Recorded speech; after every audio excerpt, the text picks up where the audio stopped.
Argentina দলের সঙ্গে Ángel D মারিয়ার পথ চলা শেষ হয়েছে গত রবিবার। কোপা আমেরিকার ফাইনালে কলম্বিয়ার বিপক্ষে আর্জেন্টিনার 1-0 গোলের জয়ের ম্যাচটাই ছিল জাতীয় দলের হয়ে এই উইঙ্গারের শেষ ম্যাচ। আর্জেন্টিনার ফুটবল ইতিহাসে ডি মারিয়া কিংবদন্তির মর্যাদাই পাবেন। দুইবার কোপা আমেরিকা ও বিশ্বকাপ জয়ী এই ফুটবলারকে নিয়ে গর্বিত তার বড় মেয়ে মিয়া। নিজের ইনস্টাগ্রাম আইডি থেকে গতকাল আবেগঘন এক বার্তা দিয়েছেন ডি মারিয়ার 11 বছর বয়সী বড় মেয়ে মিয়া। ডি মারিয়ার জাতীয় দল থেকে অবসর নেওয়া প্রসঙ্গে মিয়া লিখেছে, প্রিয় বাবা, আমি জানি অনেকে এই দিনটি দেখতে চায়নি, কিন্তু সেই দিনটা আজ এসে গেল। 16 বছর পেরিয়ে যাওয়া একটি ক্যারিয়ারের ইতি ঘটল। আমি নিশ্চিত করে বলতে পারি, তোমার সবচেয়ে বড় সমালোচকেরাও কখনো তোমার জাতীয় দল ছেড়ে যাওয়া দেখতে চায়নি। তুমি সবসময় স্রোতের প্রতিকূলে লড়াই করেছ এবং অনেক চেষ্টার পর সফলও হয়েছ। ফুটবল সবসময় তোমাকে পুরস্কৃত করেছে। মিয়া এরপর লিখেছেন, নিজের সবচেয়ে বড় লক্ষ্যটা তুমি অর্জন করতে পেরেছ।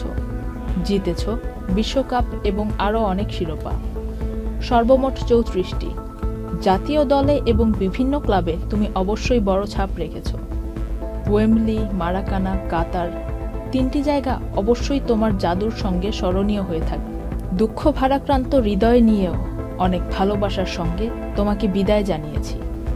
জার্সির জন্য জীবন উৎসর্গকারী একজন মানুষকে নিয়ে আর কী বা বলা যায়।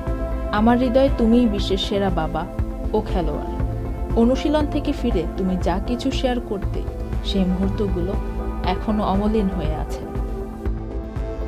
মিয়া তার দীর্ঘ এই স্ট্যাটাসের শেষে লিখেছে, তোমার অবদানের জন্য অনেকেই তোমাকে মনে রাখবে, কিন্তু আমি তোমাকে মনে রাখবো এভাবে, সেই ছেলেটি যে রাস্তায় পাথর দিয়ে ফুটবল খেলার অনেক বছর পর সতীর্থদের সঙ্গে বিশ্বকাপ জিতেছে। আর্জেন্টিনার ফুটবল ইতিহাসে অন্যতম সেরা খেলোয়াড় হয়েছে। সেরা বাবা ও সেরা সঙ্গী হওয়ার জন্য ধন্যবাদ। আমি প্রতিশ্রুতি দিচ্ছি, সবসময় তোমার পাশেই থাকবো। তোমাকে ভালোবাসি বাবা। মিয়া। আলোর পথে নতুন দিশা।